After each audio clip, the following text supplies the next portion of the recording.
impeachment today. Mhm. Kaya Iba naman, iba naman. sabi nga nung iba, Senator Frank, teka, medyo masyado nang mahaba yata ito nakaka-stress na, it's not good for my mental health. What Tama po, baka mawalan ng gana ang taong bayan sa nangyayari doon sa Senado Impeachment Court. Masama po yan. Ang taong bayan ay dapat bantayan po nila kung anong nangyayari dito. Yes, and as a matter of fact, yun nga po, sabi nung iba, no, si Attorney Lorna Kapunan, medyo magkaiba yung pag-appreciate nung kanyang antics, ano. Oo. Yung iba, sabi nila, hindi naman dapat na nagpa-punchline doon sa impeachment trial. Sabi naman ng iba, hindi, maganda yun, may comedy relief, may comic relief. What do you think of that, Senator Frank? Alam nyo, ang impeachment trial ay hindi lang para sa mga abogado. Importante po yung patuloy na atensyon ng taong bayan at dapat po na maintindihan ng taong bayan kung anong nangyayari. Ngayon, yung mga punchline ni Lorna, kailangan po yan Yun. para po natili ang interest ng taong bayan doon po sa nangyayari. Pag walang mga ganun, namawala ng Excitement. ng atensyon Opo. ang taong bayan at lilipat ng istasyon. Kaya wala po masama doon sa mga sinasabi ni Lorna Kapunan. Kasama po yan sa trial technique. Ika nga sa amin mga abogado. Trial technique po yan. Kaya huwag nila masamain at hindi po yan po ay walang masama doon. Yeah, it adds color, eka nga, di ba? That's correct. As long as you do not go away from the topic, from the issue, wala pong masama doon. Yeah, tsaka yung mga tricks ng trade, sabi ng mga lawyers na magsasabi ng, so it's really a scam. I withdraw that, Your Honor. Ibig sabihin, at least naipasok na niya, di ba, Senator Frank? Yes, oo. Bahala na ang husgado if they will consider yung mga comments na gano'n. But there's nothing illegal about it. There's nothing wrong with it. Lalo na sa impeachment trial na hindi naman ito, huwes, ang kaharap mo, kundi ang bayan. Hindi judge ang ina-address mo kung hindi taong bayan at mga senador na hindi naman abogado. Kaya walang masama doon. Nandiyan na rin naman po tayo sa line yan, Senator Frank. Balikan ko lang po yung nangyaring pagputol doon sa opening statement ni Senator Laila De Lima dito sa panibagong article of impeachment na ating pinag-uusapan. Ang sinabi po kasi ni Attorney Michael Poa doon, kung di ako nagkakamali, parang may conclusion of facts na raw po na ginagawa si Senator Laila. Pero ako po bilang manonood na wala namang alam sa legal terms, na kung kunyari ay hindi na susubaybayan ang impeachment, parang sa tingin ko po ay mahalaga sa akin yung paglalatag ng opening statement ng prosecution o ng defense para malaman ko ano ang kanilang argumento, saan sila nanggagaling. Sa tingin niyo po ba dapat po itong payagan o tama lang po ba na ito ay pinutol ng maaga at mabilis? Hindi po ako sang-ayon na puputulin. Yan po ay nasa prosecution. At ang pag-appreciate kung yan po ay conclusion of fact or not is for the court. At wala naman pong nakalagay sa rules of court na pwede mong putulin ang isang manifestation dahil sa conclusion of fact. Opening statement po, bahala ka kung ano sasabihin mo ron. Kung dahil po sa mga sinasabi mo ay mapasama ang kaso mo, problema mo yan. Ngunit hayaan mo ang prosecution kung wala namang nilalabag sa patakaran. If there is nothing illegal or illegal, wala pong batas na nagsasabi na bawal ang conclusion of fact doon sa opening statement. Tapos marami din po tayong nakikita sa hindi lang antics ng mga um, prosecution and defense po natin. But I'd also like to point out yung mga ginagawang pagtatanong ng ilang mga senator judges, Senator Frank. Meron po kasi tayong nakikita na they're supposed to be impartial. They're supposed to ask only clarificatory questions. Pero ang nangyayari po minsan, argumentative na po sila to the witness. Alam naman po natin na may respeto naman ang mga senator judge sa isa't isa. Pero hindi po ba sila pwedeng i-call out na maybe you're out of line on how you ask questions to the witness, Senator? Hindi mo po mapagsabihan yan. Huwes yan eh. Sa husgado ba? Pwede mong sabihin sa huwes na, "Hoy, Mr. Judge or Mrs. Judge or Miss Judge, yung tanong po ninyo ay improper." Hindi mo pwedeng sabihin yan. Dahil sa, yan it is the risk go po yan ng ng prosecution or defense. And in the particular case of the senator judges, kung sila po'y perceived na bias, yan po ay may pananagutan sila pagdating ng halalan, pagdating ng public opinion. Yan po ay pwede silang sitahin. Pero hindi mo pwede sabihin, "Hoy, huwag mong itanong yan at nagpapakita na ikaw ay bias." Ay, ganun talaga. That is how yan po ang guhit ng impeachment court. Yung mga huwes po, hindi abogado. Ang mga senador, hindi abogado. Kaya sila po ay kinatawan ng taong bayan. At kung sa tingin nila, although hindi tama, pero kung sa tingin nila, dapat itanong ang isang tanong, kanila pong prerogative yan. Hindi ka po pwede mag-object na, "Hoy, hindi pwede yan." Opo, Senator Frank. So, yung mga senator judges being the senator judges, they're given a lot of latitude in terms of how and what to ask of the witness. Ganun, tama po? Tama. Okay, let's talk about yung pinag-usapan o yung naging discussion ni Senator Amy Marcos at saka ni COA Auditor Wamil. Among others, ang sinasabi ni Senator Amy, bakit hinahabol ninyo si VP Sara on those confidential funds used? Bakit hindi ang habulin ninyo or dapat may accountability yung mga disbursing officers ng Office of the Vice President at saka ng Department of Education? Meron po bang nasa batas na nagsasabi na hindi pwedeng habulin yung pinakapinuno ng isang government agency when it comes to spending and dapat ang unang tutukan ay yung mga disbursing officers po? Hindi po tama yan. Dahilan ang pera ay hindi pwedeng mailabas sa Bureau of Treasury kung walang authorization or pahintulot ng head of agency. Hindi naman po pwede yung ordinary cashier doon ang siyang mananagot na siya lang.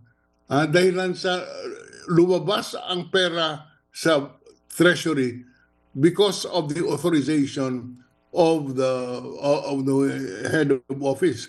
Ibig sabihin, hindi po pwedeng ilabas ang pera doon sa bangko kung walang authorization ang Vice President in this particular case. Sa batas po, may sinasabi kaming principal by direct participation.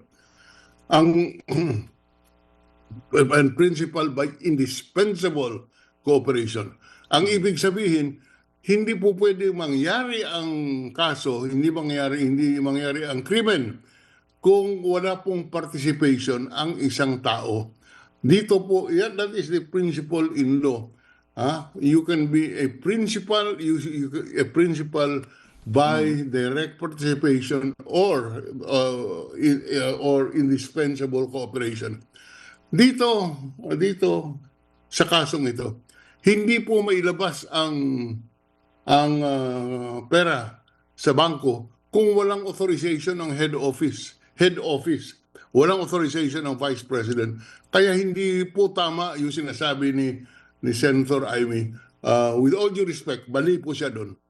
Okay. Senator Frank, so it goes beyond yung concept ng command responsibility. Talagang sabit ka dyan kasi ikaw yung head of agency. Ganun po.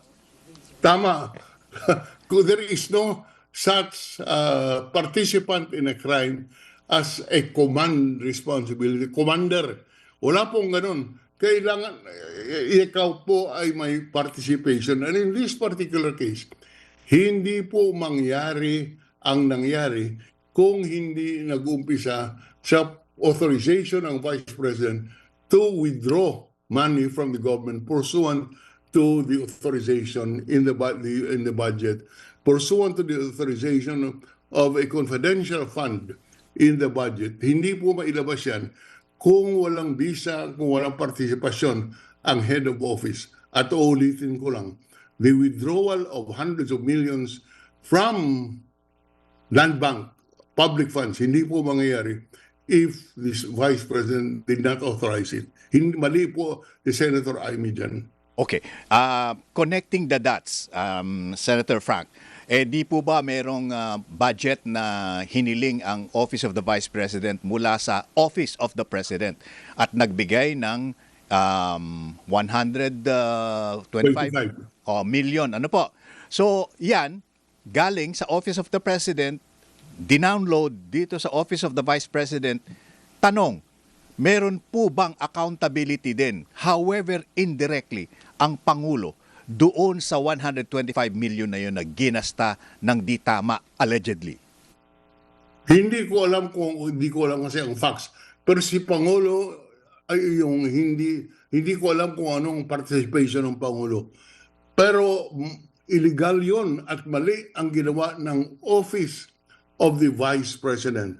Bakit po? Sang-ayon sa Korte Suprema, pwede mo lang i-augment o dagdagan ang pundo ng isang ahensya kung mayroong item in the budget na nag-authorize doon. Halimbawa, kung mayroong confidential and intelligence activity na nasa budget, lalagyan ng Kongreso ng 100,000 para sa ganong klaseng activity.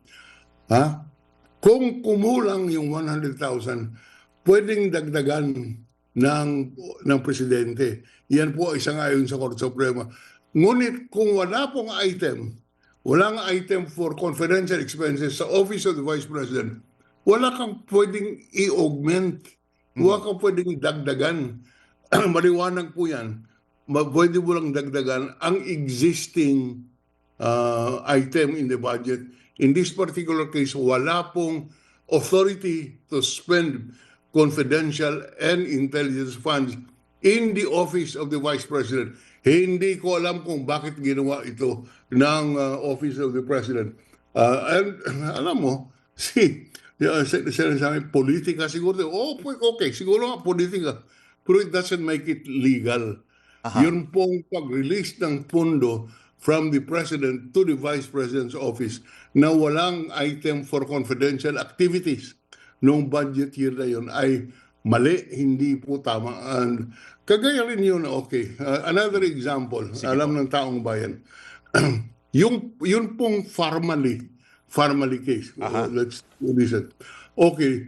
Ang bumili po ng equipment ay yung procurement service ng Department of Budget and Management.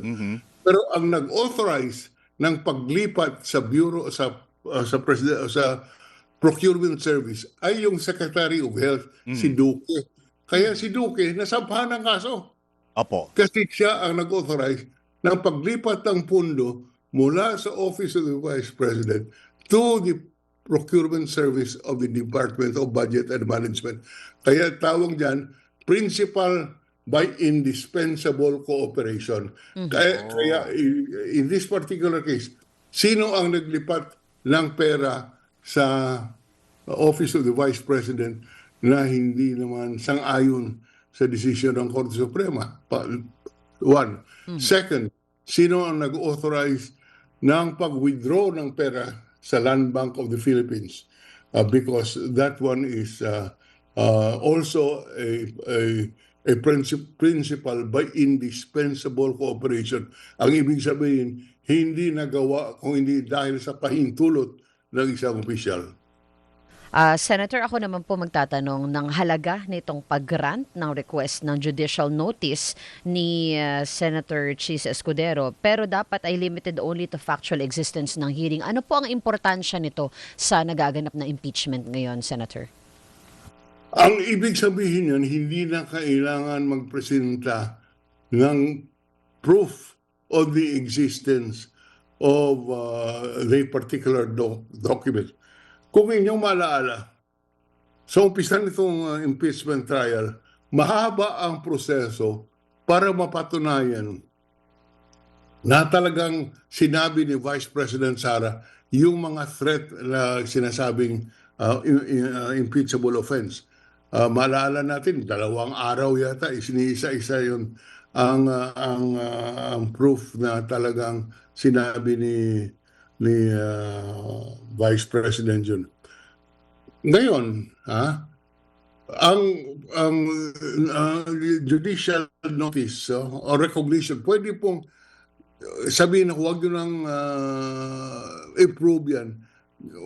Gagawa ka man ng judicial notice na yun po ay existing. Ang ibig sabihin ng judicial notice, hindi na po kailangan ang detalyang pag-probe ng isang nangyari or fact. Yan po ay pwedeng i-admit sa evidence on the basis of the ruling of the chair. Opo. In order to abbreviate proceedings. Opo. Ma-shortcut po ba nito o matatanggal po nito yung napakahabang mga stipulation of documents nila na kumakain po ng oras ngayon? Kung mayroong stipulation, yan na po, hindi na kailangan ang taking of judicial notice. Dahil may stipulation yan po ay nagawa bago mang trial. Pero kung walang stipulation at kailangan ma-prove ang existence ng isang dokumento, the ruling, ang pwede po sabihin ng presiding officer, we take judicial notice of the fact na magandang lalaki si Peter. Yan po ay conclusion. Nasa mid ako, Senator Frank. Nakapunan tayo ni Senator Frank doon. Buti hindi ako umiinom ng kape, Senator Frank. Hindi kailangan ng detalye na magandang lalaki. Tanggap na yon. Kaya paborito ko si Senator Frank. But I am not kidding. I am using it as an example. Pero ito po ang ibig sabihin ng taking judicial notice. Hindi mo kailangan i-prove na matangos ang ilong ni Peter. Ayan. I will remember that concept, Senator Frank, for the rest of my life. Senator Frank, let's go back to yung pinag-uusapan nga po na, my goodness, 13 araw pa lang po tayo into what is expected to be 102 days of impeachment trial. Surely, hindi po kakayanin talaga na tiisin o sundan, tutukan ng napakahabang panahon nitong trial na ito. What do you think? Is it possible at all na magkaroon ng agreement ng prosecution at ang defense at ang presiding officer na pwede ba paikliin na natin ito ng by 1/3 at least, Senator Frank? Peter, yung stipulation of facts ay isang paraan kung paano mapaikli ito. Ibig sabihin, kung magkasundo ang dalawang panig ng isang dokumento, ay hindi na kailangan patunayan that is authorized or existing. Pangalawa po, yung judicial, taking judicial notice of the existence of a document or a fact is again a way of shortening. May mga paraan po sa mga naintindihan na sa mga abogado para po paikliin ang proceedings. Pero may mga limitation po, kung kailangan naman ipaliwanag, hindi mo po mapipigilan. This is for the sake of truth. Yan po ay proseso para malaman kung ano ang katotohanan Ang importante po, mailabas ang katotohanan dito sa impeachment trial. Yun. And for as long as it takes, as long as the truth Shall comes set out. you free. Oo. Ganun. Senator Frank, maraming salamat po and we wish you a very happy weekend despite the weather. Thank you, sir. Thank you, Senator. Thank you, Peter. I'll tell them to take judicial notice na po kita. Salamat, Senator. Magandang umaga po. Si Senator Frank Drilon, Oh. judicial notice. Ayan. And mula kay Peter Musgi, matangos sa ilong. Teka, kuha muna tayo ng report mula kay Nico Bagsik, partner.